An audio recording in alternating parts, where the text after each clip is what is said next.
Jadi kita membuat suatu senyawa, mensintesis suatu senyawa yang bisa digunakan untuk diagnosis atau terapi suatu penyakit, khususnya kanker.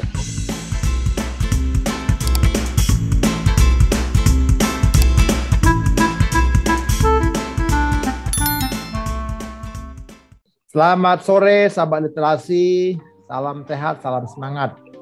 Kali ini kita dari podcast literasi dan komunikasi mengajak teman-teman kembali ngobrol dengan orang-orang hebat. Salah satunya sahabat saya, Mas Dani, yang kabarnya nih sedang studi di satu kampus yang luar biasa gitu ya. Bahkan di satu tempat yang juga teman-teman akan dengar sendiri dari beliau.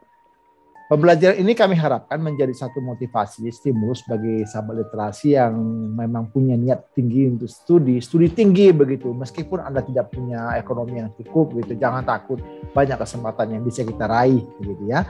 Oke, untuk menghemat waktu kita langsung saja sapa Mas Dani Ramdhani begitu. Selamat sore Mas Dani, apa kabar? Selamat, baik. Selamat sore semuanya. Ya, Mas Dani saat ini ada di mana nih, Mas? Saya lagi ada di Indonesia. Kebetulan saya lagi pulang dulu. Tepatnya di mana, Mas? Indonesia banyak loh. Saya di Ciamis. Oh, Ciamis. Iya, saya di ibu saya. Kebetulan ibu saya lagi sakit, jadi saya pulang dulu sebentar. Oke. Ya, sakit apa nih, Mas? November kemarin ibu kena stroke ringan. Oke. Ya, jadi saya pulang dulu. Nanti September saya balik lagi ke Jepang. Oke. Oh, jadi Mas Dani studi di Jepang nih. Oke, langsung aja. Ya. Mas Dani studi di Jepang di mananya, Mas? Di kampus apa? Lalu ambil program apa, Mas? Saya studinya di Tohoku University di Sendai, di kota Sendai, provinsi Miyagi, Jepang. Saya ngambil bidang radio pharmaceutical chemistry. Ya, artinya apa sih, Mas, yang disebut dengan bidang Anda tadi itu? Radio pharmaceutical chemistry. Jadi kita membuat suatu senyawa, mensintesis suatu senyawa yang bisa digunakan untuk diagnosis atau terapi suatu penyakit, khususnya kanker. Kanker ya? Jadi kita menggunakan radioaktif sebagai tracernya. Oke. Nah, kira-kira kalau diterapkan di dalam kesehatan itu seperti apa, Mas? Kira-kira, Mas? Oke, jadi mungkin teman-teman lebih familiar dengan sinar X untuk mengetahui sebagian dari tubuh yang ada abnormal kondisi. Nah, untuk posisi di Indonesia bidang ini masih sangat belum berkembang. Jadi senyawa ini digunakan untuk mengetahui tingkat keparahan atau deteksi awal suatu penyakit tertentu. Jadi kita memakai sistem drug targeted, jadi sistem pengobatan tertarget. Kita menggunakan target suatu marker tertentu untuk penyakit dan mendiagnostisnya dengan pemantauan imaging, pencitraan. Itu sama nggak dengan MRI, Mas? MRI bagian. Jadi MRI adalah suatu alat untuk mengimaging suatu kondisi pasien dengan beda metode. Kalau MRI itu menggunakan magnetic resonance, dan kita menggunakan membentuk suatu senyawa contrast agent yang digunakan untuk MRI. Jadi radio pharmaceutical chemistry itu membuat suatu senyawa bisa digunakan untuk MRI, untuk CT scan, PET scan, SPECT, dan lain-lain. Tujuannya diagnosis dan terapi atau gabungan dua-duanya. Diagnosis iya, terapi iya. Jadi teranostik, terapi dan diagnostik. Oke. Lalu berarti kan Mas Dani sedang finalisasi riset gitu, Mas ya? Iya. Nah, rencana lokusnya di mana, Mas? Di Indonesia kah? Kenapa? Lokusnya di mana? Di Indonesia atau di Jepang? Saya dosen di Indonesia, di Unpad. Ya, maksudnya risetnya Mas Dani itu kan tentang ini kan radio pharmaceutical chemistry itu lokus penelitiannya di Jepang atau di Indonesia? Ya, di Jepang, ada sebagian juga di Indonesia, tapi kalau di Indonesia lebih cenderung computational chemistry untuk mendesain suatu senyawa. Jadi sebelum kita mensintesis suatu senyawa, kita melakukan pemodelan molekul untuk mencari kondisi seideal mungkin sebelum kita melakukan sintesis nyata. Jadi kalau mensintesis kan banyak sekali zat atau senyawa yang bisa terbentuk. Nah, pemodelan molekul kita cari, kita men-screening kemungkinan-kemungkinan yang memiliki possibility yang terbesar dan terbaik. Oke. Berarti nanti kalau di Jepang itu kan memang negara maju yang sudah menerapkan berbagai teknologi ya. Lalu kalau kira-kira penerapan nanti Indonesia bisa nggak Mas? Atau seperti apa? Di Indonesia sendiri untuk radiasi sangat bisa, dan beberapa BUMN juga dari 2019 itu udah mulai suatu divisi unit seperti Kimia Farma, dia membentuk unit untuk radiofarmasi juga ada. Terus rumah sakit juga udah mulai menyediakan sarana diagnosis untuk penunjang riset. Banyak sekali sekarang. Dan di kita di bawah pengawasan Bapeten dan Batan. Badan Atom Tenaga Nuklir. Batan. Oke. Ya, Batan. Saya dengar tadi Batang, saya pikir ini Kabupaten Batang, Jawa Tengah. Ya. Wah, ini kan bicara tentang radio pharmaceutical chemistry. Wah, saya dulu Mas terus terang aja ini pelajaran saya dulu waktu SMA itu S1 ya. Fisika begitu. Soalnya sekolah saya kembali ke guru ya itu. Iya. Itu memang orang-orang menurut saya itu orang-orang yang menguasai fisika, kimia, itu orang-orang luar biasa itu Mas Dhani. Jadi sahabat literasi lihat ya, kita saat ini menyaksikan nih bagaimana Mas Dhani bisa dengan enjoy-nya menceritakan tentang proses satu radiochemical ya, yang memang dibutuhkan untuk bisa sinar X, lalu kemudian MRI, CT scan, gitu bagian-bagian tadi ya, itu kan hal yang memang bagi banyak orang itu tidak familiar. Nah, bagi sahabat literasi yang mau bertanya tentang hal-hal yang disampaikan oleh Mas tadi, monggo silakan hubungin kami di nomor atau di medsos yang ada di layar ini. Kami akan segera menjawab Anda sesegera mungkin, tentunya dengan diskusi dengan Mas Dhani nanti ya. Silakan, kami mengundang teman-teman untuk menyampaikan pertanyaan-pertanyaan. Nah, Mas Dhani, selama studi itu berarti Mas Dhani ada di Jepang ya, bukan online ya? Enggak, kita masuk di Jepang. Oke, sejak tahun berapa Mas di Jepang Mas? Di Sendai? Saya 2019 gabung di Jepang, di Tohoku 2019. Oh, 2019? Jadi sekarang, ya. Oh, gitu. Loh, Mas Dhani, informasi kan di Jepang itu mahal ya Mas. Saya pernah berkesempatan itu riset di Jepang di Kyoto, itu luar biasa loh harga apato atau apato itu harga apartemen ya. Nah ini Mas pasti banyak duit nih kalau gitu. Dari mana Mas duitnya Mas? Kok bisa sekolah ke Jepang Mas? Iya benar, living cost di Jepang mungkin di Asia kategorinya mahal ya, terutama untuk apartemen itu spare money-nya lumayan besar.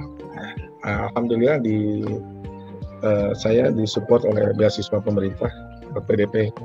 PDP itu lembaga pengelola dana pendidikan. Betul, ya. Oke, berarti didukung oleh LPDP. Kalau dari kampus? Betul.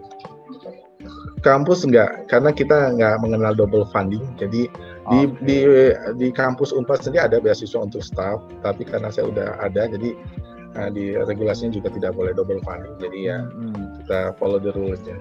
Jadi Mas Dhani mengajar di Fakultas Farmasi Universitas Padjadjaran di Bandung. Berarti mungkin 2-3 tahun lagi selepas studi ini bisa langsung jadi dekan ya. Amin ya. Atau saat ini sudah jadi dekan. atau tajur. Ketua jurusan. Enggak. Kita rakyat biasa saja. Oke. Tapi boleh dong nanti didoakan sama kita juga. Amin. Jadi dekan gitu kan. Oke, menarik nih Mas Dhani. Nah, Mas Dhani kan tadi bicara tentang hal yang bagi saya yakin bagi sebagian masyarakat Indonesia mungkin tidak familiar ya bicara tentang radiopharmaceutical chemistry gitu. Ini kan sesuatu yang ya memang sangat dibutuhkan dalam kehidupan manusia begitu. Nah, Mas Dhani ketika studi itu gimana Mas? Apa nih Mas suka dukanya Mas? Apa enjoy aja gitu, nggak ada masalah atau gimana? Kalau hidup pasti ada masalahnya, pasti mungkin hidup nggak ada masalah. Cuma kita bagaimana menyikapi masalah itu supaya kita tetap enjoy. Kalau di Jepang sendiri yang saya rasakan itu masalah bahasa, Mas. Bahasa di Jepang mungkin bukan mungkin ya. Kebanyakan orang-orang Jepang untuk komunikasinya sangat susah untuk bahasa Inggris. Yes. Ya, itu yang menjadi kendala utama bagi saya. Associate profesor saya sangat-sangat kurang berbahasa Inggrisnya. Jadi dan ketika saya masuk di gabung di kampus, kita ada 6 bulan satu semester untuk mempelajari bahasa, dan itu kebetulan pas lagi corona pandemik. Jadi kita online, jadi nggak maksimal belajarnya saya. Jadi sangat-sangat tidak maksimal untuk mendapat kemampuan bahasa Jepang. Jadi kendalanya yang saya rasakan itu satu. Yang kedua, untuk hidup mungkin karena saya Muslim, untuk halal foodnya masih kurang. Ya itu aja sih, Mas. Yang lainnya ya enggak, inilah. Kalau suhu gitu, Mas? Suhu ya enjoy ya, Mas. Summer, winter ya kita nikmatin saja, nggak terlalu masalah buat saya. Oke. Artinya Bandung juga memang agak lebih dingin dari Jakarta ya? Agak lebih dingin ya. Terus Jakarta juga panas. Nah, ketika ke sana ya cukup ini bisa beradaptasi dengan dingin di sana ya. Karena di Jepang juga sahabat literasi juga ada masa-masa di Jepang itu juga cukup panas ya. Ketika itu summer mungkin Mas ya. Summer itu cukup panas ya. Itu ketika Mas, bunga apa Mas? Sakura. Bunga sakura itu muncul, itu biasanya itu di musim-musim antara peralihan musim dingin, musim dingin ke musim panas begitu, gitu ya. Jadi sahabat literasi yang ingin studi ke Jepang, wow, boleh bermimpi ya, dan kami dorong supaya Anda mewujudkan mimpi Anda begitu. Betul sekali. Iya. Nah, Mas Dani kan sebutkan dari pembiayaan LPDP yang studi Jepang. Tahun berapa tadi Mas masuknya? 2019? Saya 2009 bulan Oktober. 2019. Di Jepang itu untuk studi ada 2 periode, April dan September Oktober. Ya April Oktober masuknya. Maksud saya 2019 kan, bukan 2009. Betul. 2019 bulan Oktober. Oke, masuknya di situ. Loh, Mas Dani itu dapat LPDP tahun berapa? Saya batch sama dengan Mas saja 2016. Ada timeline 3 tahun nih. Gimana nih? Apa udah dokter lagi? Gimana? Enggak. Kebetulan karena saya PNS ada kekeliruan dalam pengajuan tugas belajar. Jadi saya ada jeda di sana dan pembimbing di sana juga ada pergantian. Jadi itu yang saya jelaskan kepada pimpinan LPDP dan alhamdulillah masih bisa dilanjutkan siswanya. Artinya Anda sudah berangkat dulu ke Jepang 2016 begitu? Enggak. 2019 saya berangkat, 2018 saya ketemu pembimbing untuk berdiskusi. Setelah ada kepastian, saya langsung ke Jakarta ke bagian pimpinan LPDP untuk menceritakan kondisinya dan alhamdulillah masih bisa dilanjutkan. Oh, bentar. Berarti Anda 2018 itu ke Jepang untuk saya ke Jepang dulu, ya. Seminggu ketemu langsung sama promotornya, promotornya, diskusi segala macam kondisi dan setelah dari Jepang saya pulang langsung ke LPDP menceritakan dan alhamdulillah sangat supporting bagus responnya. Iya betul, sangat support. Oke. Jadi sahabat literasi, segala sesuatu ketika kita sudah terima beasiswa LPDP, meski kita belum langsung studi, kita masih bisa komunikasikan sesuai dengan argumentasi yang bisa mesen ya, baik oleh pihak kampus maupun pihak pemberi beasiswa gitu ya. Wah, cakep bener nih. Berarti kalau 2019 Anda akan selesai tahun berapa nih Mas? 2023? Kenapa? Akan selesai tahun berapa? September 2023 September. Oke, berarti 4 tahun ya? Ya, 4 tahun. Wow. Program dokter 4 tahun. Ya, siap. Berarti nanti pergantian apa nih, udah tahu lah siapa presiden baru ya. Karena baru 2024 loh ya kan, udah pemilu. Oh iya benar 2024 ya. Bulan apa ya Mas ya? Biasanya tuh ya pilpres Juli Agustus ya. April lah, bulan April. April ya. April itu kan biasanya ini pileg ya. Pileg ya benar. Ya Juni gitu. Iya. Terima kasih sahabat literasi. Jika teman-teman sahabat literasi ada pertanyaan, silakan hubungi nomor yang ada di layar ini. Lalu kami akan segera merespon kepada Anda. Ya, lalu jangan lupa subscribe, lalu kemudian klik share ke banyak mungkin teman-teman kita.